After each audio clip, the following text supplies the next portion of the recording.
នៅលើលោកនេះអ្វីដែលគួរឲ្យខ្លាចពិតប្រាកដមិនមែនខ្មោចទេគឺមនុស្សខ្មោចវាគ្រាន់តែបន្លាចមនុស្សឯមនុស្សវិញគឺធ្វើបាបមនុស្សដូចគ្នាហើយអ្វីដែលកខ្វក់នោះគឺចិត្តមនុស្ស10ប្រយោគអំពីធម្មជាតិរបស់មនុស្សខាងក្រោមនេះរៀងពិបាកស្ដាប់និងគ្រោតគ្រាតបន្តិចមនុស្សមួយចំនួនធំអាចមិនដែលគិតស្មានដល់បើមិនបានស្ដាប់ដល់ចប់ទេអ្នកអាចមិនសូវមានសំណាងល្អទេសូមចុច like និង share ទុកដើម្បីដាស់តឿននិងរក្សាបទពិសោធន៍ខ្លួនឯង1បើសិននៅពេលណាមួយស្រាប់តែមនុស្សនៅជុំវិញខ្លួនប្រែប្រួលមកធ្វើល្អជាមួយអ្នកដាច់ខាតអ្នកត្រូវតែយល់ឲ្យច្បាស់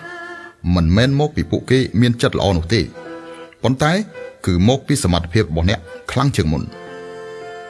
2ទោះបីជាមានទំនាក់ទំនងល្អជាមួយមិត្តរួមការងារយ៉ាងណាក៏ដោយ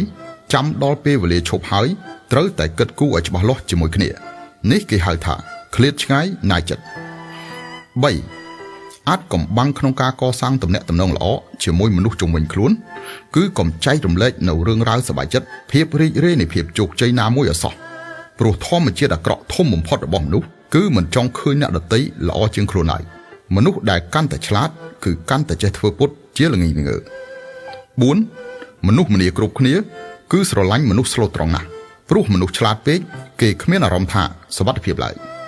ដូច្នេះហើយពេលខ្លះអ្នកគួរតែធ្វើពុតជាល្ងីល្ងើប្រព្រឹត្តនៅកំហុសតូចតាចមួយធ្វើឲ្យអ្នកដទៃមានអារម្មណ៍ថាមានសុវត្ថិភាពទម្លាក់ចោលការប្រុងប្រយ័ត្នដោយពាក្យចាស់ថានៅពេលដែលខ្លាមិនបបាញ់មើលទៅវាក៏ដូចជាឈួតឈួតនិងគួរឲ្យស្រឡាញ់ដែរ5ទោះបីជាអ្នកស្លូតត្រង់យ៉ាងណាទោះបីជាអ្នកទន់ភ្លន់ដោយឆ្មាក៏ដោយនៅពេលដែលអ្នកគ្មានតម្លៃអ្នកដទៃគិតថាអ្នកគឺជាសម្រាម6មានមនុស្សខ្លះយកជីវិតមកនិយាយជាច្រើនឆ្នាំពីមនោសញ្ចេតនានៃសេចក្តីស្នេហាដល់ទីបញ្ចប់ក៏មិនបានរៀបការដែរបែរជាមានមនុស្សខ្លះទើបតែស្គាល់គ្នាបាន 2-3 ខែក៏សម្រេចចិត្តរួមដំណើរជាមួយគ្នាពេញមួយជីវិតតើនេះត្រូវឬខុសមាននរណាអាចបញ្ជាក់ឲ្យបានច្បាស់លាស់នោះមានពេលខ្លះអ្នកមិនអាចមិនទទួលស្គាល់ថាលំដាប់នៃការចាប់ផ្ដើមពិតជាសំខាន់ណាស់មានមនុស្សជាច្រើនបើសិនជាផ្លាស់ប្ដូរពេលវេលាស្គាល់គ្នាប្រហែលជាអាចមានទីបញ្ចប់មិនដូចគ្នាយូរនឹងឆាប់អ្នកនឹងអាចយល់នៅថ្ងៃណាមួយការយល់ច្រឡំរបស់ពិភពលោកនេះមិនចេះឈប់ឈរឡើយទាំងអ្នកនិងខ្ញុំគឺគ្មានករណីលើកលែងនោះទេ7មូលហេតុរបស់មនុស្សខ្សោយគឺទទួលយកនៅអ្វីដែលគាត់ចេះដឹងតែប៉ុណ្ណោះអ្វីដែលគាត់មិនដឹងគឺមិនទទួលយកហេតុអ្វីបានជាអ្នកខ្លាំងខ្លាយជាអ្នកខ្លាំងពីព្រោះពួកគេជឿថានៅលើលោកនេះមានច្បាប់តែមួយទេគឺច្បាប់ព្រៃ8អ្នកនិយាយល្អបន្តិចគឺអាចយកឈ្នះមនុស្សបាន 50% អ្នកជូនរបស់ឲ្យគេបន្តិចគឺអាចយកឈ្នះបាន 70% និយាយល្អដាក់គេបន្តិចហើយថែមទាំងជូនរបស់ឲ្យគេបន្តិចទៀតអ្នកអាចយកឈ្នះមនុស្សបាន 90% ចេះប្រើពាក្យល្អនិងផ្ដល់ប្រយោជន៍បានត្រឹមត្រូវអ្នកអាចយកឈ្នះមនុស្សបាន 99% ហើយនៅសល់ 1% ទៀតនោះអ្នកមិនចាំបាច់គិតទេ9អ្វីគ្រប់យ៉ាងគឺនៅពេលដែលអ្នកអស់សង្ឃឹមមនុស្សដែលបោះបង់ចោលអ្នកទោះបីជាគេជាមិត្តភក្តិសាច់ញាតិឬក៏ជាគូស្នេហ៍ក៏ដោយគឺមិនចាំបាច់បន្តទំនាក់ទំនងតទៅទៀតនោះទេ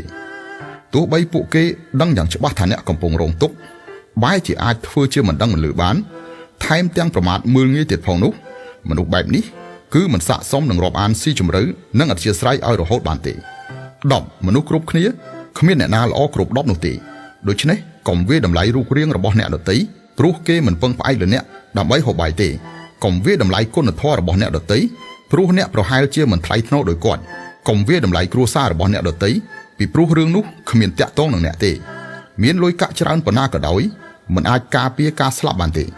មិនថាអ្នកមើលទៅស្អាតប៉ុណ្ណាទេក៏មិនអាចផ្គប់ចិត្តយមរាជបានដែរមិនថាអ្នកមានកេរ្តិ៍ឈ្មោះល្បីប៉ុណ្ណាទេក៏ត្រូវឆ្លងកាត់ជីវិតនិងសេចក្តីស្លាប់ផងដែរដូច្នេះហើយកុំលោភលន់ពេកក្នុងជីវិតកុំរស់នៅដោយនឿយហត់ពេកតើអ្នកយល់ស្របទេសូមខមមិនប្រាប់ខ្ញុំផងចិត្តកាន់តែធំរឿងកាន់តែតូចចិត្តកាន់តែទូលាយរឿងស្មុគស្មាញរលាយសាបសូន្យតម្រូវការខ្ពស់ពីអ្នកដទៃការខកចិត្តគឺកាន់តែធំ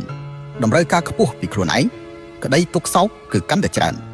ពេលដែលមនុស្សក្នុងគ្រួសារធ្វើឲ្យអ្នកមិនសប្បាយចិត្តចូលស្ដាប់នៅឃ្លាទាំងនេះដោយការពិចារណាវាមានហេតុផលខ្លាំងណាស់មិនថាជាឪពុកម្ដាយជាដៃគូជីវិតឬជាកូនរបស់អ្នកក៏ដោយកុំឆ្លោះប្រកែកជាមួយពួកគេមានសម្រងមួយថាសម្លាប់សត្រូវ1000 ខាតខ្លួនឯង800ប្រសិនបើអ្នកឈ្នះទំនាក់ទំនងរបស់អ្នកនឹងប្រឆាប៉ុន្តែប្រសិនបើអ្នកចាញ់វាធ្វើឲ្យចិត្តរបស់អ្នកឈឺចាប់អ្នកត្រូវយល់ថាមនុស្សនៅលើលោកនេះគ្មាននរណាម្នាក់ល្អឥតខ្ចោះនោះទេរួមទាំងអ្នកផងដែរដូច្នេះអ្នកត្រូវមានសន្តិភាពនិងអធ្យាស្រ័យចំពោះខ្លួនឯងហេតុអ្វីបានជាកញ្ចក់រថយន្តខាងមុខធំជាងកញ្ចក់ខាងក្រោយនេះគឺកំពុងប្រាប់អ្នកថាមនុស្សយើងត្រូវមើលទៅអនាគតមិនមែនគិតតែមើលពីអតីតកាលមិនព្រមទម្លាក់ចោលនោះទេអ្នកដែលបានក្លាយជាសមាជិកគ្រួសារជាមួយនឹងអ្នកមានន័យថាជាតិមុនមាននិស្ស័យជាមួយនឹងគ្នាបើមិនមែនអ្នកជំពាក់ពួកគេគឺពួកគេជំពាក់អ្នកប្រសិនបើអ្នកជំពាក់ពួកគេនោះតើចាំបាច់អី